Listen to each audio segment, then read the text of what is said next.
Hi everybody, welcome back to Das Lab.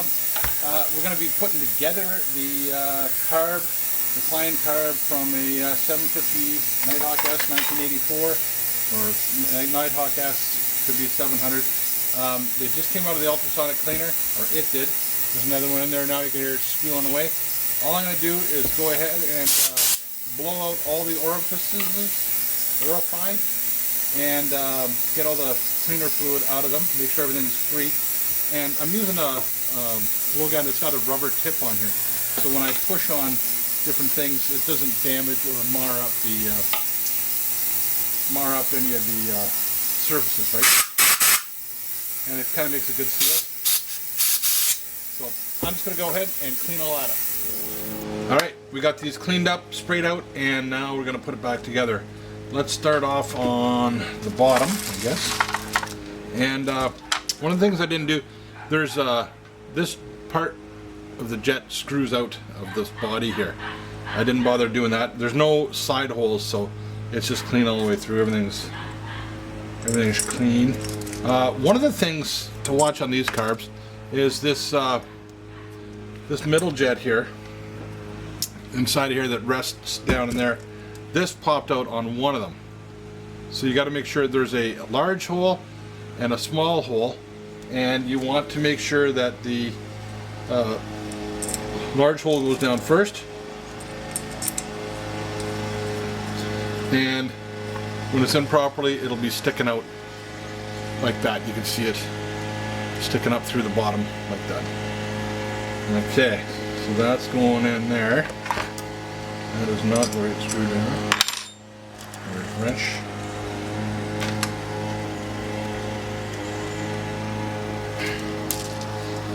We have got this bad boy here. Goes down inside of there. And you know, you do not want to over tighten it. You want it snug. You want to make sure it's bottomed out. But it'll get real tight real fast, and hits the bottom. And a little bit of and you just feel it kind of give a little bit extra. That's it for down there. And now our floats.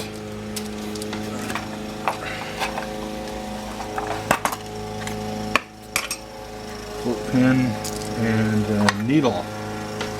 Oh yeah, I didn't do the needle.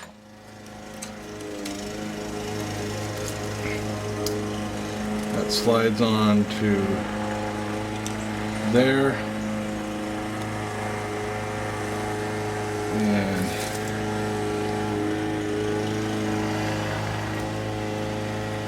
sits in there, and our pin goes across. So now we get into the little secret parts of things that I have found out. These old gaskets I'm having trouble with. I actually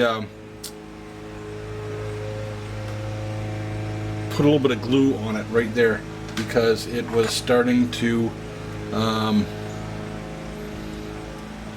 come apart. Now, how important is this gasket? Well, it's pretty important. It's there for a reason, right? Let's not kid ourselves. And I did order a kit.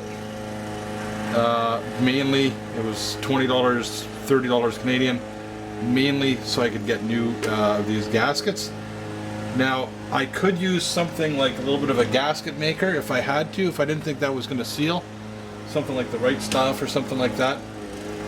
But I really have confidence that it's going to seal. Now the other thing is too, if everything's working right, big if, my fuel level should never really get much above, you know, let's say there, because the float's going to shut it off, right? So it's not like this is going to fill up and I could get fuel coming out of there, unless you're on an angle or something like that. But this doesn't seem to be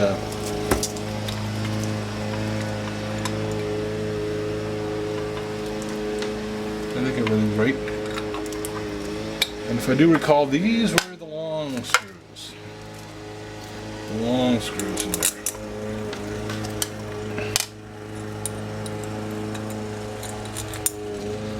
Okay, I'll come back.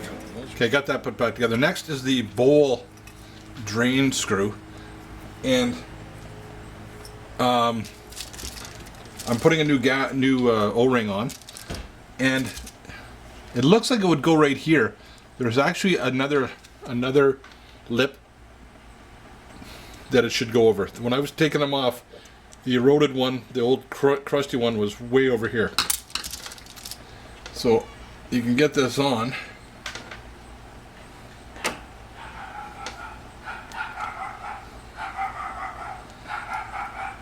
Killer dog. Okay, I'm gonna go in this way. And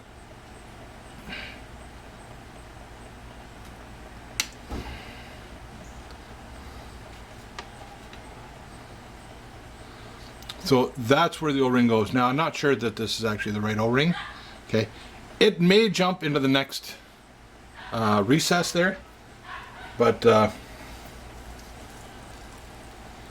you know what I'm gonna do? I gotta put a little bit of O-ring lube on that,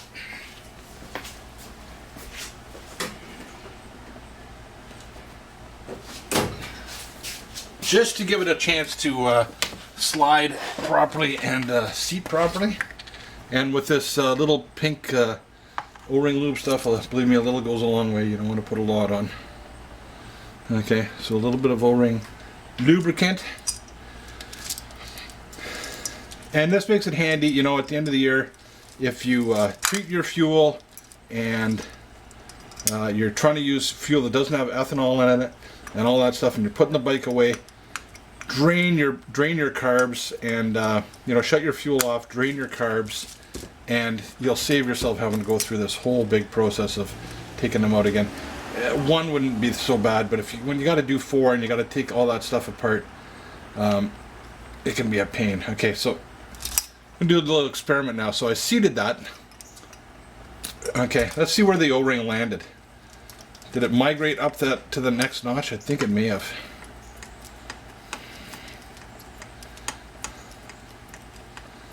Maybe, maybe not. No, it stayed where it should. Okay, so it did stay on the next groove down. Well, that's good. That's good. I think the lube helped to promote that action.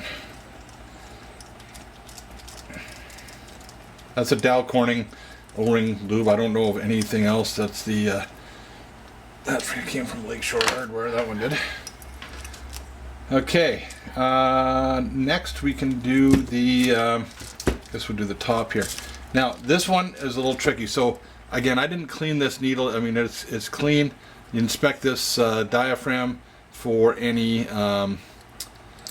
you know, tears and whatnot, and it is indexed, so there's a certain way that it goes in. Okay, there's one little tab over here. So you got to make sure that that needle goes down into, get a little bit extra light in here. Goes down into that hole, nice and easy, and that things slide the way they should, nice and easy, and then that gets indexed on there. Now, it's going to be pretty hard to get this to sit properly all the way around. You can gently, if you tear this, just, you're done. Throw the bike out, okay? But you can gently, you know, stretch it out a little bit, and hopefully when you got it centered and you take your cap, and incidentally the cap is also indexed. There's one little wee bump on there. I try to line that up with that, and we're going to gently put the screws in all the way around. Now keep in mind, this carb is a bit different. This is the number 2 carb, so it's actually got the throttle spring on it.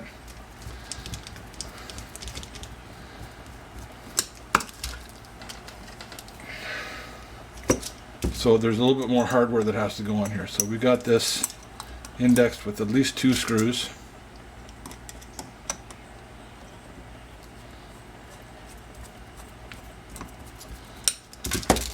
Okay, so we've got this piece of hardware, which is for the to hold the throttle cables. Okay, and this is the only carb that has the big spring on it. It is turning, right? Yeah, so it's the only one that actually has the spring on it, and that's the return spring, and it sets the idle. and everything else is ganged off of this. Okay, all the other carbs are referenced to this one. So that hardware also has to go on there.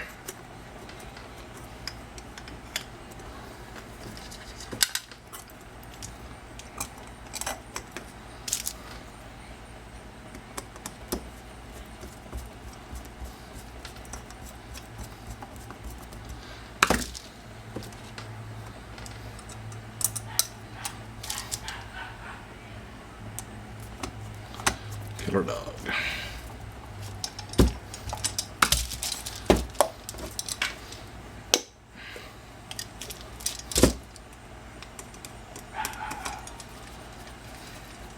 So one of the things I'm looking for is to make sure that this top cover goes down evenly. There happens to be, when it's all recessed here, no real gap around it. So these are all just finger tight.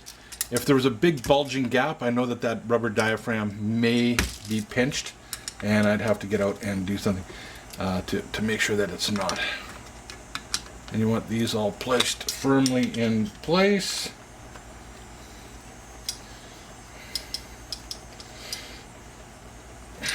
Next, we're going to do the pilot jet.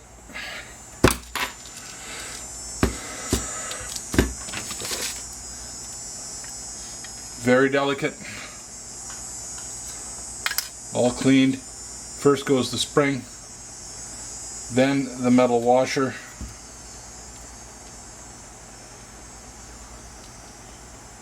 then the small little seating O-ring.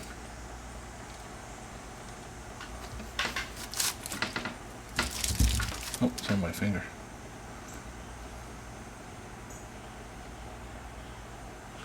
And this is the one that we had to be aware of how many turns when we took it out, so that we can get it the same number going back in.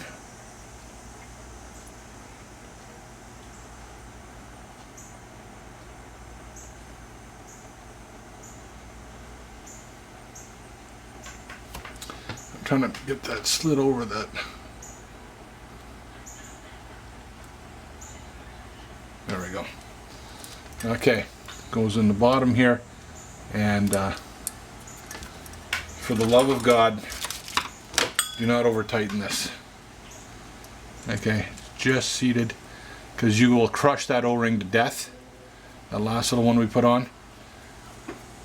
So we're going in, and it just basically 2 fingers here, and it's just snug right there. And if you'll notice, you can just see it, and you can just feel it protrude out of that little hole down there that we've cleaned out at the bottom. So that's it, and then it's almost horizontal, so 2.5 turns out.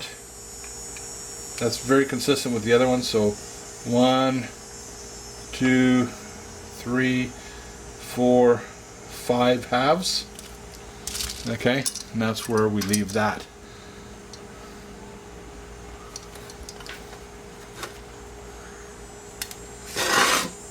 A couple other unique, oh, I forgot the spring. Somebody was yelling at me. I forgot the spring. Okay, we're going back in.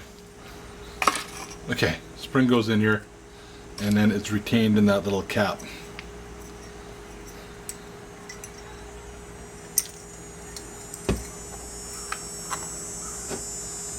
Right, there we go.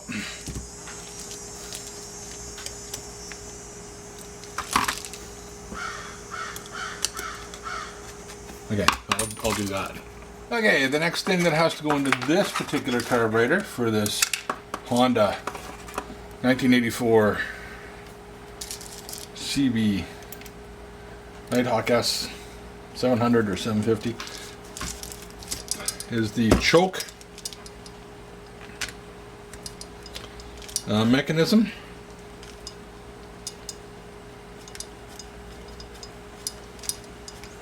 And that's plastic, so no gorilla tools here.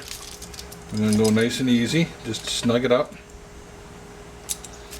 Okay, and then one unique thing for this particular carb is the idle mechanism, which goes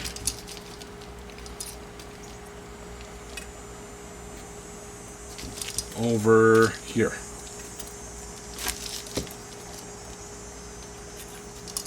So we got the spring, and you know what, there's actually a little screw holder down there underneath that I'm probably going to need to push in on to get it to go. Start that off.